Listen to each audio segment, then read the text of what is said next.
Hello. Uh, since the last episode where I got the mark of God when God was visiting me here, uh, there is some people that ask me why I got it, uh, and uh, and then it's also people that laugh about me whatever I say and say I'm a feminist. And I am not a feminist. I have never been, but they say that and laugh. And but I'm used with these evil people that don't understand. They don't know. They the one of the worst things that the devil have done to this planet is to uh, give people those phones, because we that have real computers, we have a more overview what's going on the internet. But those with telephones, they are like they are like in a frame and don't see as in the same way that we that working. I work as a web designer. I need to have a real screen. I have one. It's I think it's 36-inch screen, and I get a problem with it because so much things are made for phones only today, and they don't think those technical people, they don't think that people sit with real computers, stationary computers, and get a bigger view of everything. So those people, they with a telephone, they never going to get those real information that is important information. So I understand that they laugh at me because they think that it's me just saying it just now, today.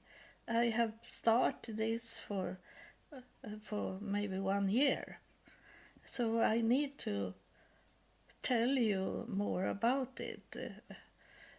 And some few of you have really get into know me, so this is more repeating for you, but it maybe will come more information because it's so much.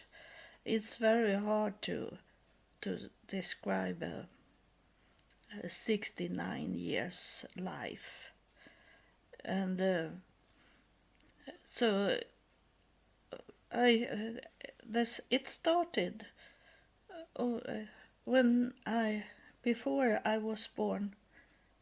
My mother, she was 42 years old, and she have already a son and a daughter, adopted daughter, and a biologic son.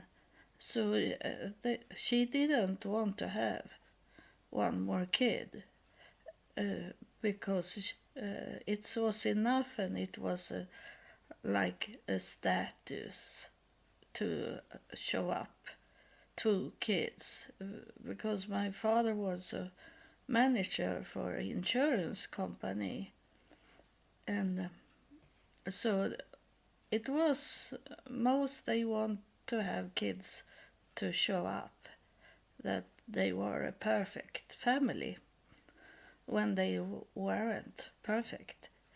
So my mother, she didn't know that she was pregnant. She was thinking, I'm so old, so that's why the bleeding started to stop.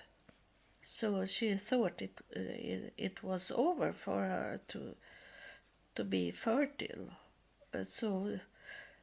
So it didn't.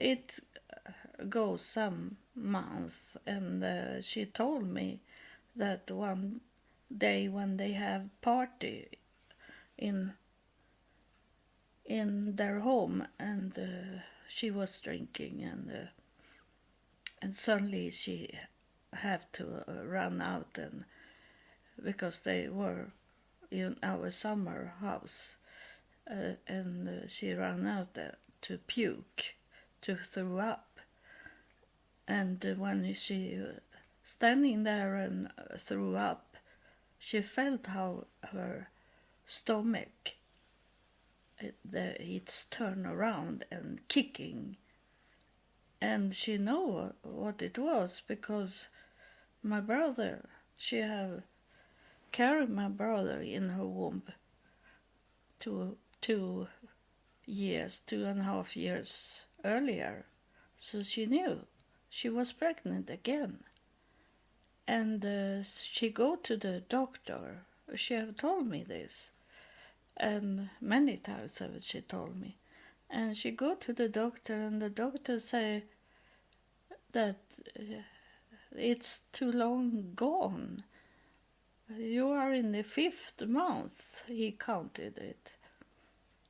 And my mother laughs sometimes, joke about it, that the doctor had say that if I have knew that, because my brother come in a C-section, and the doctor say, if I have knew that you should be pregnant again, I should have put in a zipper in your stomach. He joke about it. So my mother told me these things. So God hid me, so I was not killed. Because if it had been earlier, she had an abortion. So that was the first thing God did. And then when I was 8 years old, I have many visions. One special vision was that I saw myself in a thick book, and as it have turned into that no one want to help me to be spread all over the world to know me. So that book, I think it was the book of life that I saw the vision of. But my life is not over, so there can be a dictionary there where my name is. But as it's look like today, does it look like it was the book of life I saw? And when I was 16 years old, 16, teenager, when I was 16 years old, I had a job, and I was to the hospital and with a little girl I took care of. And when I sit by myself in the waiting room, and the girl was into the doctor, and the nurse had taken care of her, and I sit in the waiting room, and when I had coming in to the hospital, it was a girl sitting in a room, in a bed in a room, that was she was about my age, and she was saying in Swedish, because I live in Sweden, goodbye, hello, goodbye, hello, goodbye, hello. She was sitting, and I of course I'd be shocked and look into the room, and the nurse that come to take care of that little girl, she said to me that don't be worried about that she sit and say like that, because she can't walk, so she can't walk out here. So you don't. She sit and say that these words the whole day long, but she can't come out. So don't be worried about her, she say. And when I was sitting in the waiting room, I heard very, very, very clearly God, his voice, that I recognize later on then, when he have talking to me more times. But it was very clear and very commanding. And he said that I should go into that girl.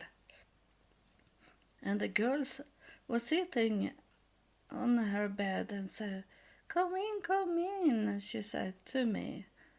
And it was so strange, because I was not frightened, or I was not thinking that this girl can't speak.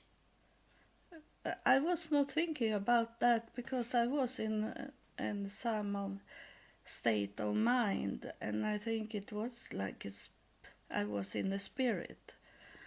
So I was not thinking wordly. So I went into her, and she said to me, and today I don't know if she was moving her mouth, or or it was someone else in the room that was talking. She was by herself in the room, but if it was a spirit that was talking instead of her, that I don't know, because I was in this spirit way. So I was not thinking about details, about the worldly details. So, and she said that, take your hand on my head and feel that I don't have any skull. And she have no bones. It was like a jelly that attach. And she said that I had been in a car accident, and my parents died. And she said very sadly that, not crying, but sadly, that now I am alone. I have no one in the world, she say. And I heard outside the room that the nurse come with the little girl. They were ready for me to take that little girl. So I went out from the room, and on the halfway to meet the nurse and take the little girl, the nurse suddenly, the paper flow out from her hands. She was screaming and said, it can't happen, it's a miracle. She was screaming, very shocked. And the doctor and nurse from other rooms come and wondering what's going on. And I took that little girl and some of the papers she have left in her hands, and I turned around, and then I saw that girl that couldn't walk.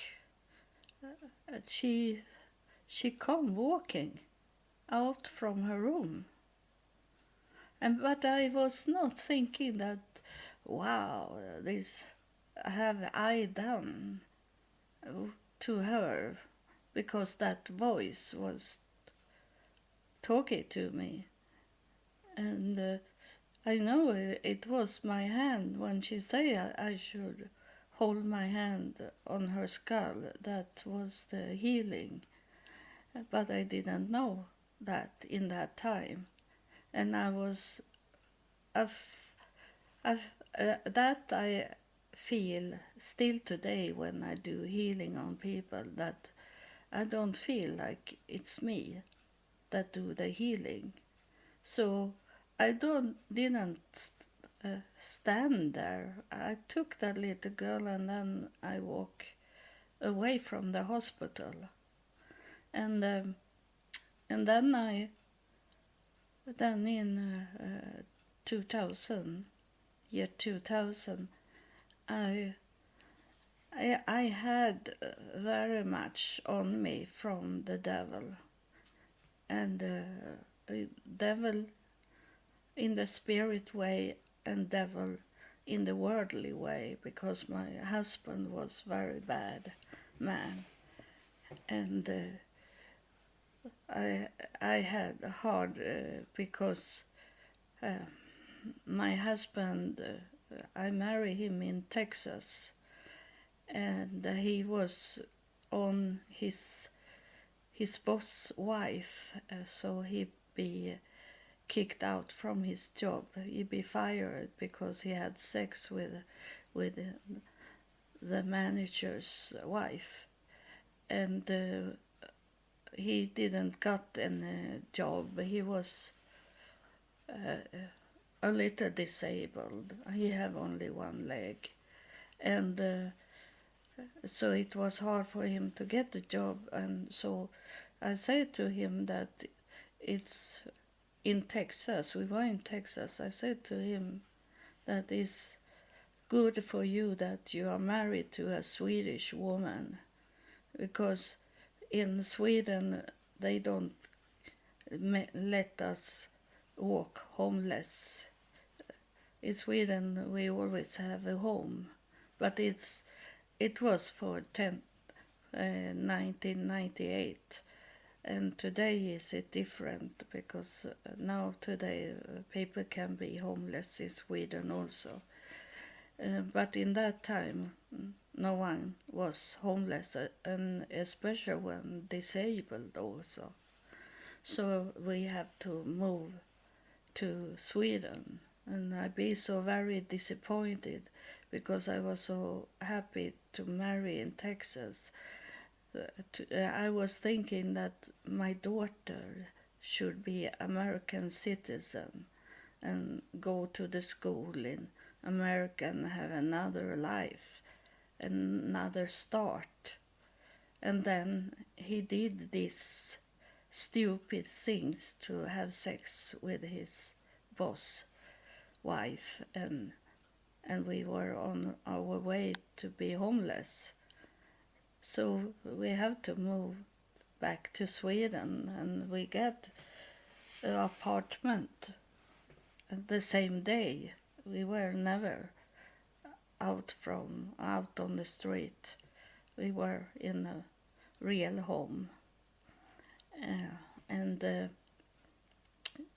but then it was good that I was a manager for the people that rent apartments in the city, and I was manager for taking care of the computer LAN, what it's called in that time, the line for the whole city hall. I was the boss there, because I know very much about computers, and and I uh, and I wanted, as I was like a celebr famous in in our city, was I also that I could help my husband to get one leg, to get two legs.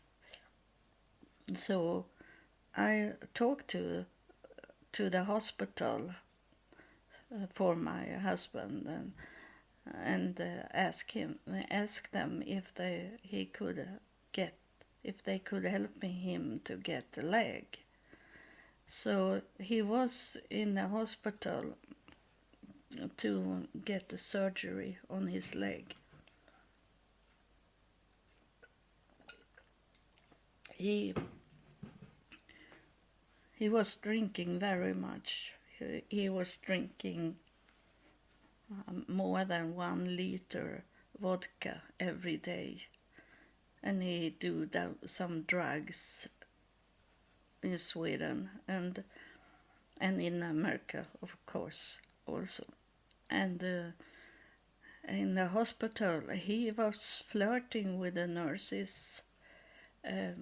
That some of our friends told me that what he did, and they say, so he ordered pizza from the nurse, and they come with a wine bottle to him in the hospital when he should be clean because of a big surgery, and they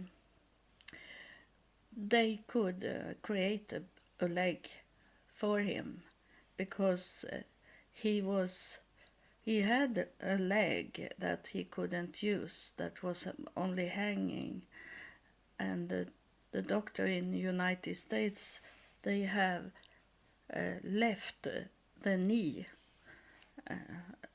He had a knee, so that helped to could do a metallic pipe, a bone inside his leg, and put it together with the knee and up to his hip, so he could bow the leg. And they also did the leg longer because not been used for many years.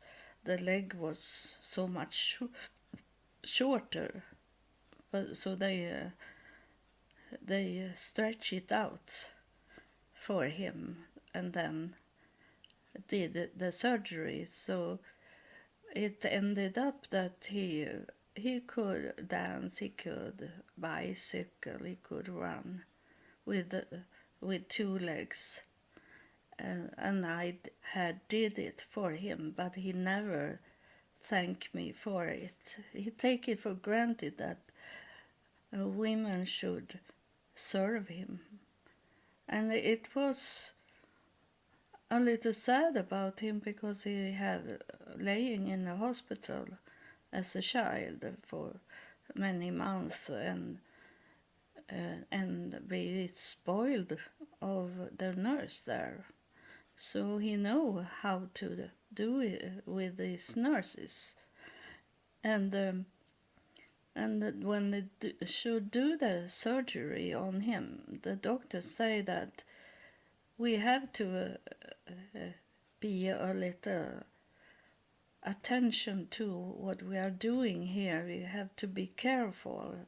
They say it was 1999 2000, and so it was much about AIDS and HIV, and the doctor shocked me when he said that we have to be careful because he had HIV, and I didn't know that.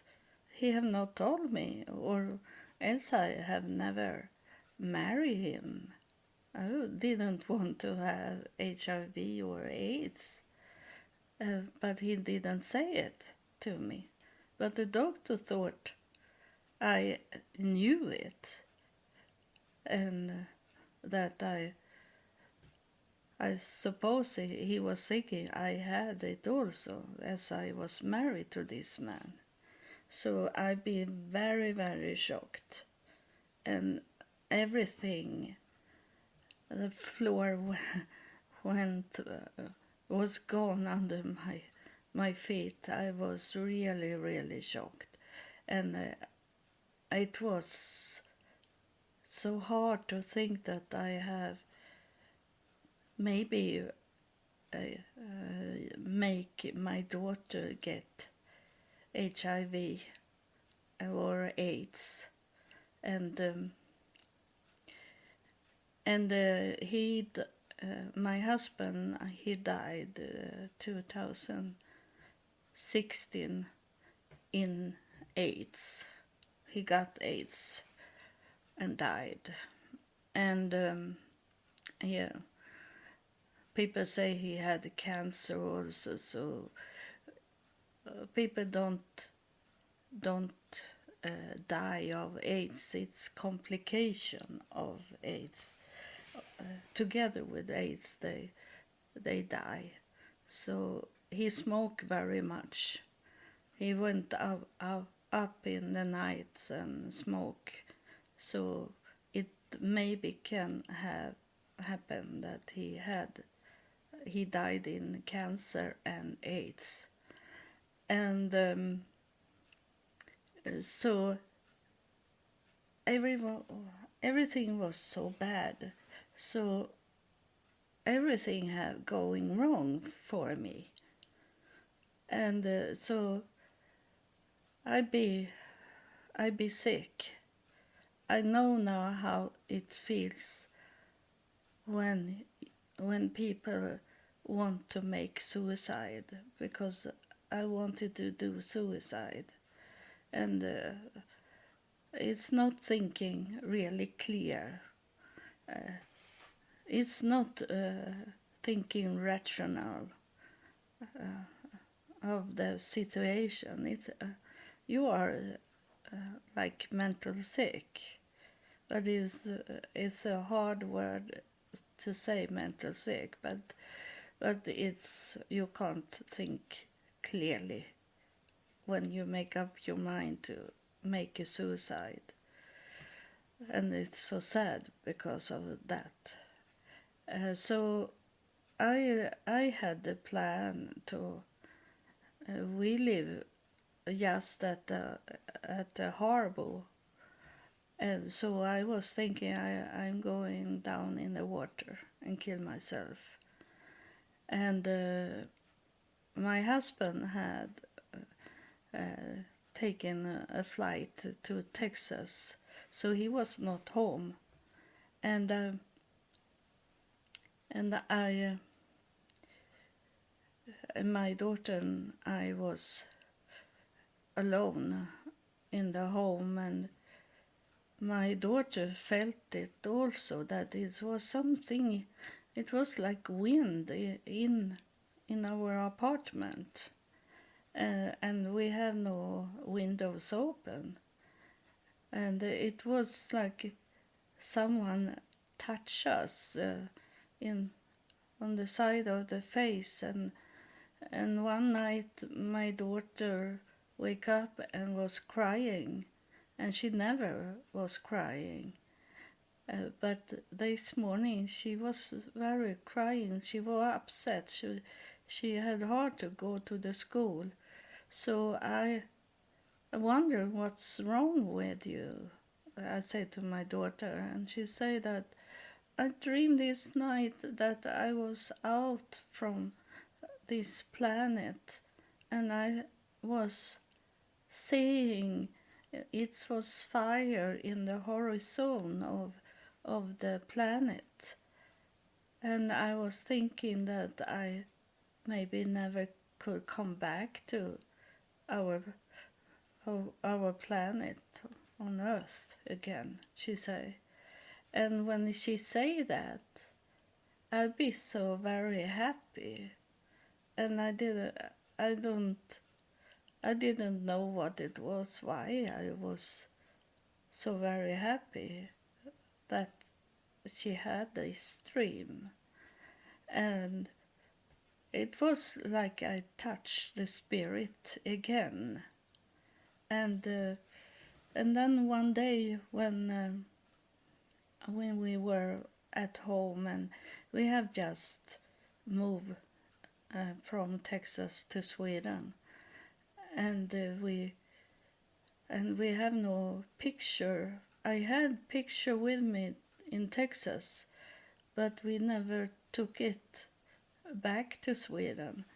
So I said to my daughter one day that we should make a picture to hang up on the walls. I said to her, and I didn't know God. I have not been in a church for a longer time, or little, but I never. So I had Jesus' picture in my mind. I didn't have that. I was clean in my brain, and I said to my daughter, like laughing, like a joke. It was not serious. I said to her, I don't know what to drawing, but I am going to close my eyes and see what God will give me. I say, it was like I believe in God, but I didn't believe in God. But in some way I was thinking God. So I know today that it was spirits around me that affected me, and then I make a drawing, and my daughter say, "What have you painting?" She say to me, it was water paint, and she was sitting on the other side of the table, so I turned around the picture, and then I told her, and that was the first time I really felt I was in the spirit. And I was saying to my daughter, I have make a high mountain. This is the highest mountain on earth, Himalaya mountain, and there on that mountain will I be. I say, I knew my future without knew it. And I say that I'm going to be up in the highest mountain. It was not for real, of course. I was 48, so it was not real for me, and with no condition at all to climb mountain. It was symbolic, and I said to her that I'm going to stand on the highest mountain, and Himalaya is the highest, and where you can come so close to heaven as you can, and without leaving the planet. That's the closest to heaven, and I will be there one day, I say to her. And I never knew what should happen, because then I waited for her to go to bed. My husband was away, and my husband had coming back from Texas, and he was in the hospital, and my daughter and I was by ourselves, and I was waiting for my daughter to fall to sleep, and then I should go out and go out in the water, and leaving only a paper behind that I have done it. And I didn't know God, so that was a solution for me, not knowing God. So that evening, it was really storm inside our home, and my daughter and I say it was a ghost. We didn't know. We thought it was like evil ghost, like in the movies. And my daughter say, I am going to on the internet and look what to do to could speak with these ghosts. and she find out, and we burn herbs, and then we put 5 candles. It was one in the middle, that was the main candle, and then 4 on the side of it, so it was in the center. And then we had a light burn it, and we were so scared about those ghosts, so we have the light on in the whole house, and sit down in the living room and wait for those ghosts to come and talk to us. And we sit and wait and not talking, only wait and wait. And then suddenly, when I was on my way to say to my daughter, no, it doesn't work. We have been sitting for a long time. I don't know how long, maybe half hour like that. And as I was on my way to say, no, it doesn't work. But then I saw a little girl coming in the air, and she looked like a Native American Indian, North American Indian, and she with this braid hair, black braid hair. And I say to my daughter, I see a Indian girl coming. And then suddenly, after some second, I knew. No, I say to my daughter, no, it's me. As a child, I had braid hair, and my father, he was very much into singing, and he used to sing for me when I had this braid hair, and he was singing, and then I start to sing for my daughter. I want to have a little girl with braid hair. And when I was singing, my father come. My father had passed away 1970, and he come. I didn't see him. I only heard his voice, and it confirmed in what he was talking to me about, that it was he, and he asked me to forgive him for what he had done to me. As he died when I was 17 years old, and he asked me to forgive him for not being there for me, to not be a father for me.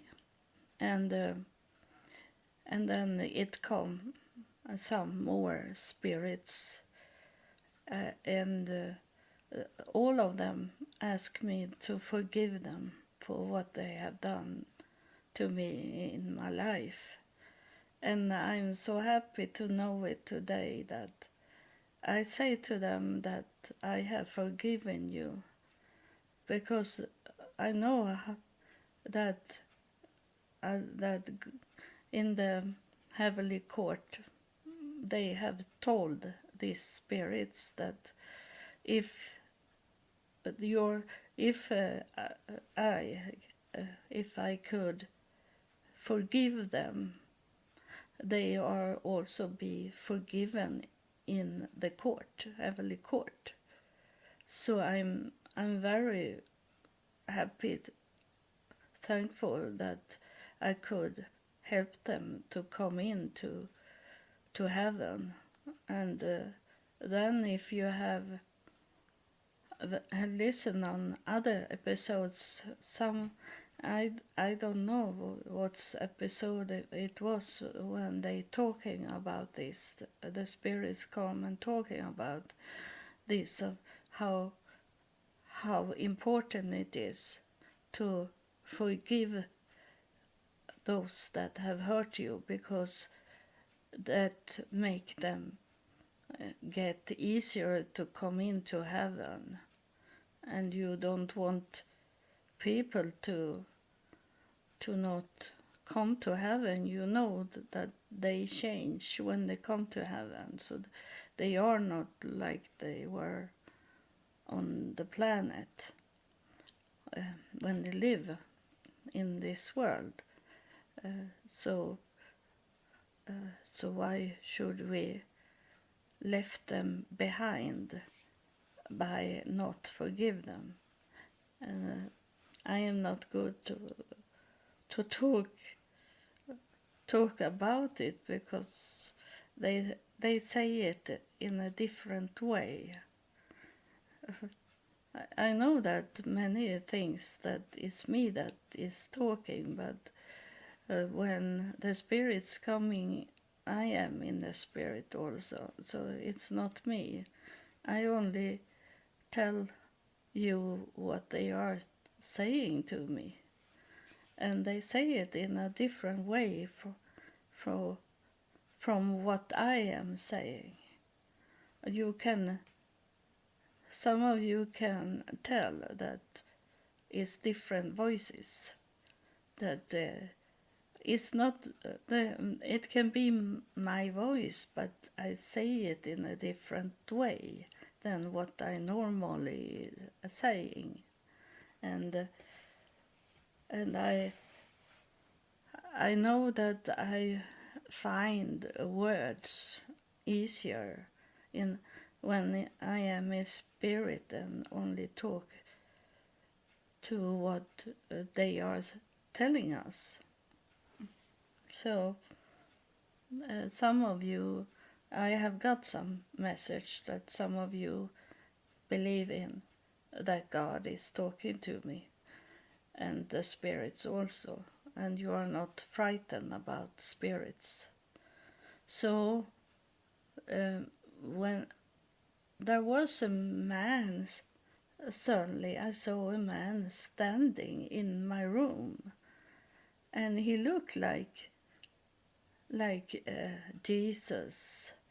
First I was thinking for many years, until now. For some months ago, I understand it was a higher priest that was standing in the corner. But I, in the corner of my room, and because I know better who they are, and Jesus is not the one that have white hair and white beard. Those highest priests, I have met them. I have been up to heaven and I have met them, and they are at least six higher priests with white hair and white beard. So it's not only one person. They are at least 6 highest priests in heaven. And so it was one of them that was standing in a corner. It was not Jesus, as I was thinking. And and I have met Jesus in heaven, and he is in his 30s. He is have color in his hair and beard. So when this high priest left the room, he left behind someone, a presence of energy that was talking to me, and it was God that was talking to me. And I standing there, I sit or stand in the room, and it felt like I was standing. And he was talking to me, and he was talking about my future. Those spirits that have been before he come, they have talking about my childhood, what was in the past. But this big voice that I recognize was the same voice that was talking in the hospital. He told me about my future, and I was never that I will do that things that he is saying. And today I have done everything what he had told me that I should do in the future. I was thinking, I have my great job, I have a big apartment, I am a manager, I have 2 kids, and I was married, and never that I going to leave everything behind. But I did it. Only 2-3 months later on, it was in August, God come and talked to me. And I knew it was God because he was talking about Abraham and Sarah, that he said that he had been talking to Abraham and Sarah. He said that, and I know since then that it was not Jesus that was talking to me, it was God, Elohim, or whatever you have for a name for the highest in heaven. It was he that was talking. I didn't see any body. It was not a man. It was a spirit that was talking to me, but was God, because I recognized God. I knew it. My spirit in me told me that this is God that is talking to me. And I talk to God, and he answered me. And then I left everything. I left everything, every comfort I had. I left. And this is something people have left before, but not in that way that I left. I only bought me a flight ticket to United States. I knew that I should fly back to United States, and I didn't took anything with me. I didn't had any work permit in United States. I didn't even sign out from Sweden. People didn't know that I was gone from Sweden because I have not signed out for the taxes, for example, and all the things that needs to be done if you're leaving the country. And so I fly to Seattle, and then I come to Chicago, and then I fly down to Florida.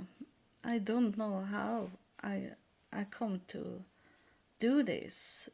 I know I get help to fly to Chicago from that man that I live with in Christmas time, and then I left him to fly to Florida, and then I was down all the way down to West Palm Beach, and then up, and then I come to Virginia Beach, without any money, and I get jobs, but I get only for some week, and then I had to go.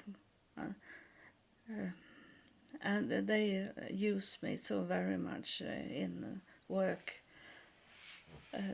and they hire me, and sometimes I didn't get any money from my work, and they did many things, and I was only concentrate me to survive in United States, because I have never been so low down, so I was homeless. I have never been homeless. I have never been out of money. I didn't know. I didn't know how to get food to eat, and not how to get a bed or get any clothes. I didn't know, and I dream. I have nightmares that I lost my teeth, and I was thinking, if I lost my teeth, what should I do? I have no money to go to the dentist, and if I be sick, I don't have the money for the doctors. But then I come to know how to do it with all these health things, and but in this first year in United States, I get psoriasis because of I was so scared. I was really scared to death before I start to learn the society I knew the society from Texas, but that's when I have a home and money coming in.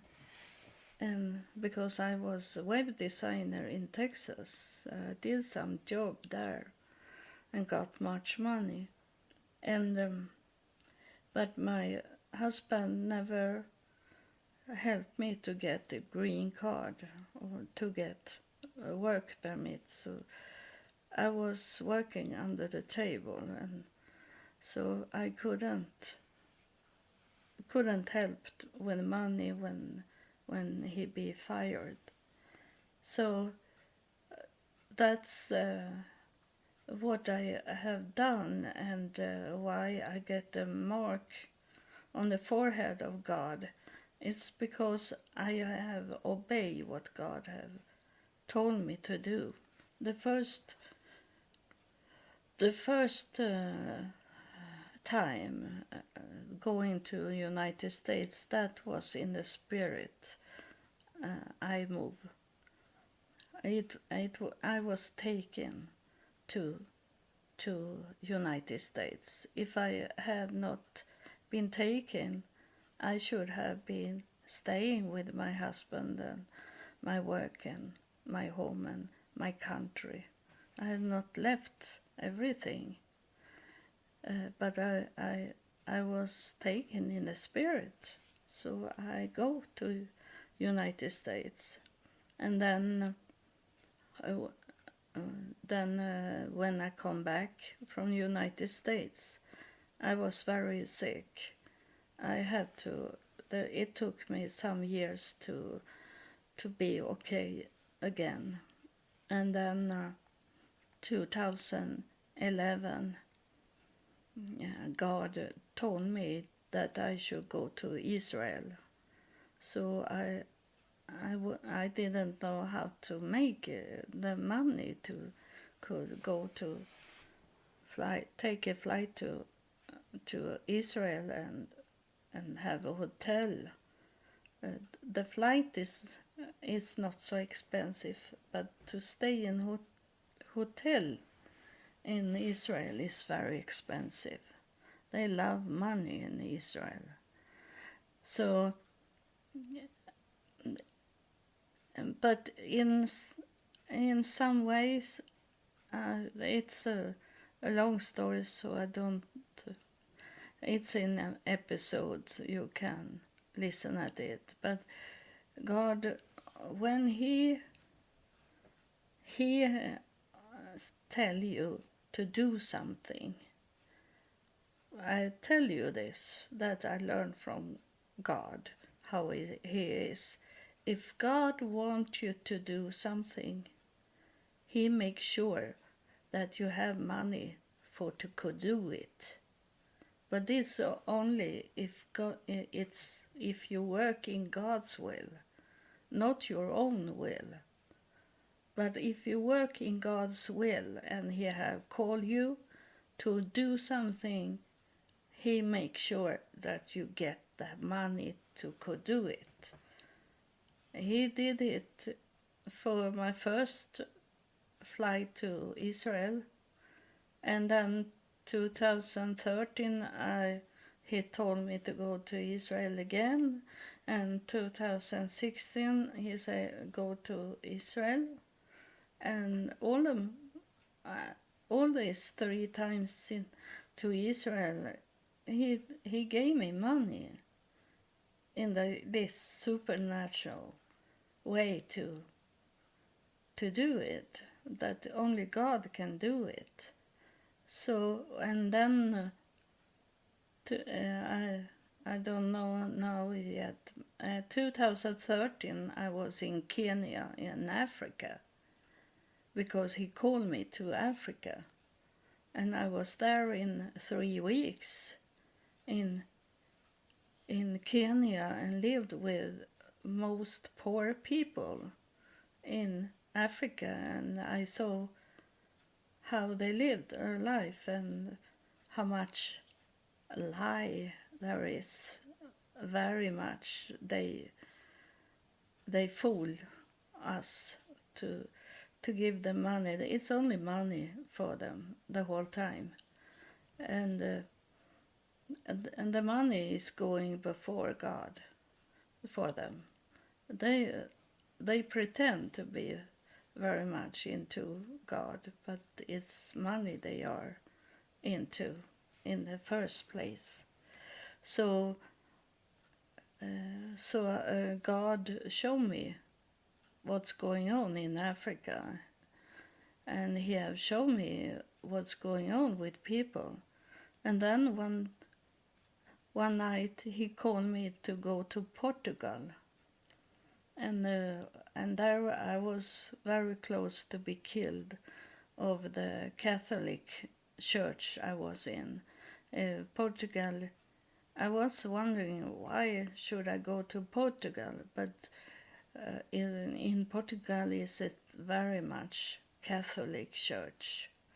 It's though they have small churches of other belief systems, but it's the Roman Catholic Church that is the biggest, and I was very close to be killed inside the Catholic Church, but I heard from God not God, but those spirits that is with me, that I should take another way, and I survived.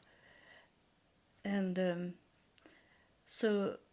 and then the last time I was abroad, I was to United States, I was down to Utah, Salt Lake City, because 2016 in Israel, when I was in Jerusalem, God was telling me that I should do my DNA, and I'm wondering why he wanted me to do a DNA. I was Swedish, and I thought I was only Swedish, and but I did it because I obey what he's saying. I don't think about no, why should I do it, and then I don't do it. I do it, even if I don't know why, and it show up that I belong to Jesus' line, to David and everything in Israel, on my mother's side, and on my father's side, I'd be surprised that both my parents was connected to Israel, and in my father's lineage is it mostly rabbis, rabbi, highest priests, that is in his lineage. So he is very much Jewish. But then on my mother's side it was going down also to Jesus, and that she was royal, and I am connected with English royals and all royals in Europe, and I didn't know that, but God wanted me to know it, and it's make me feel more powerful, and those spirits that is coming and talking to me, they feel that I don't need a family here on earth, because I have my family in heaven. And then have I been up to heaven sometimes. I can't say how many times I have been up to heaven, but many times, and I have met those spirits in heaven, and then in heaven they look like normal people, not like they look like when they are here, because I don't see them clearly here, but in heaven I see them clearly. And so why God placed a mark in my forehead? That is the question. Why did he do it? I answer it in the spirit. I was in the spirit when he did it, and it was about protection to the spirits know each other, and the evil spirits know also who is a spirit of God and who is belong to the devil, and he knows now that I belong to God, because I have the mark in the forehead. And why God did it with the mark, It's because I obey God. I do. I place Him before myself. He is in the first place for me. It's not about saying that He is to do it, to act on it. You can say whatever you want to say, but that is not the real, it's not the truth, because you need to do it also, act on it. If God call you to do something, you can't say, I have to wait, I have to think about it, God. I maybe do it tomorrow. I don't think I have money for to do it like that. You can't say that. You act on what God call you to do. And it's never evil things. So it's not about kill someone like that. What God's business are, the will of God for me, my calling. You maybe have another calling, but for me was the calling to test people and test people how much faith they have. I understand that today, and that's why I do this recording also, because now I know that God wanted me to test people how much faith they have.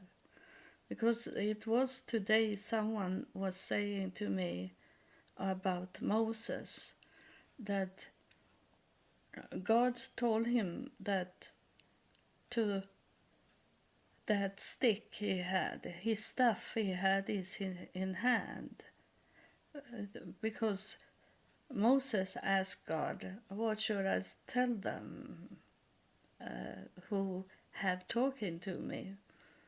And he had this staff in his hand, and God changed it to be a snake. And Moses be frightened and threw it down on the ground, and God say, take it up.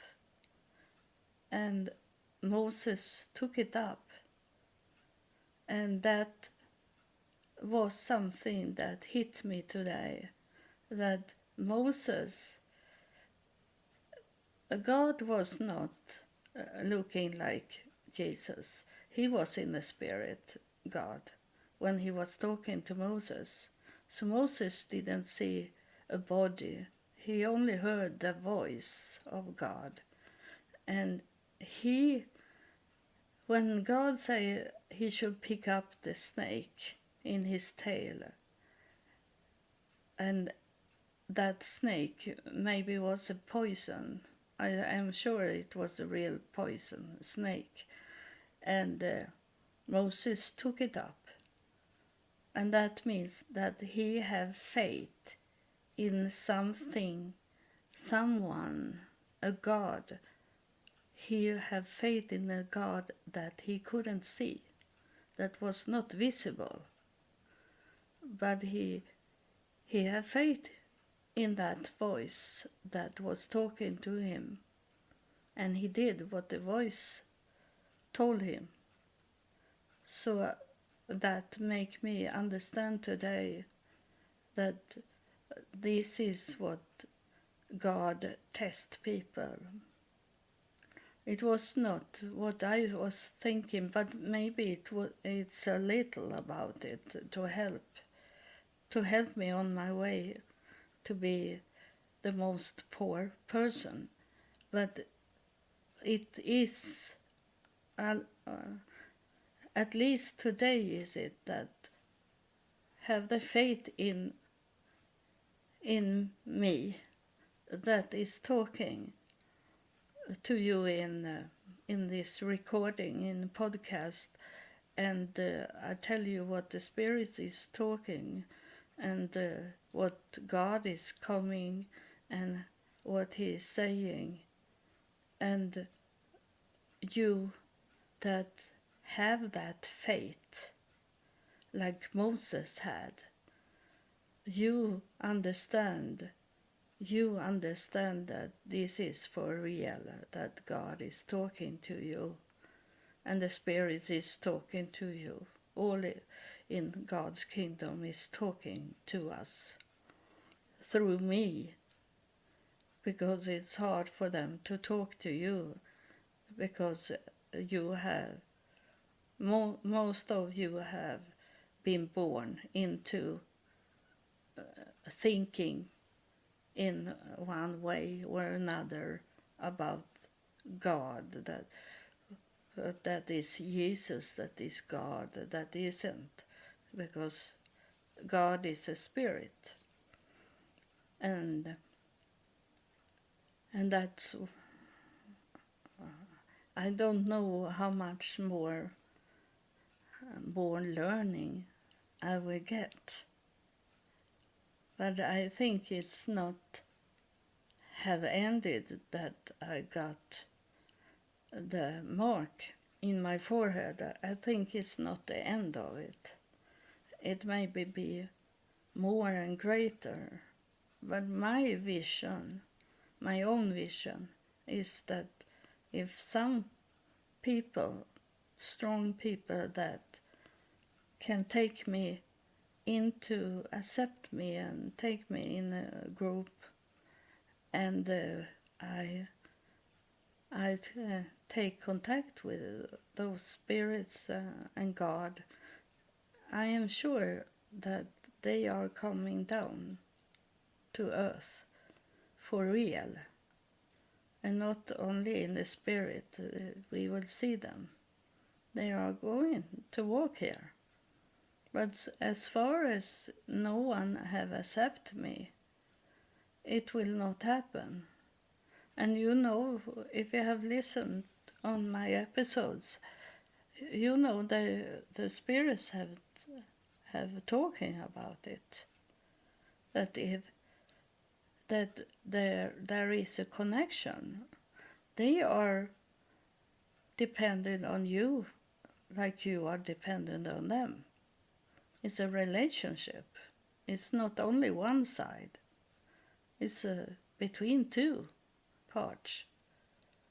So they are dependent on that you want to hear them. You want to get heaven to come down here on earth and clean up everything that is evil. Let earth be like heaven here. But it will not be. They are not going to do it on their own. They need to know that you want them to come forward and talk, and you want to see them, and you need them. They need to know that. It's very important. They need to know that you want them to come down on earth, or else they are not coming.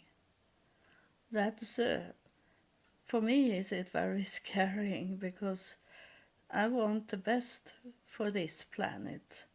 I want them to be here on this planet and not only come and visit when I do the recording. People need to understand that we need to have a real relationship, not only with God. We need to have a relationship with the whole God's kingdom. Everyone that is in heaven, we need to have a relationship with them. Not everyone in heaven, because those children those people that is on the meadow, they don't understand. They want only to have fun and relax. But those that is in the city, they want us to act, to react, to want them to come and help us, want to build heaven on earth. So thank you for listening. I hope I can reach some more people. And I need you to help me. You have to act, or else God doesn't see it as fate. You have to share my podcast with people. It's not a ordinary podcast. It's very important for this planet. Share it, share it, share it. Act in faith and share it. Don't, if you are ashamed on me, shame to tell people that you listen to my podcast, then God will know it. You don't act in faith. Thank you. God bless you.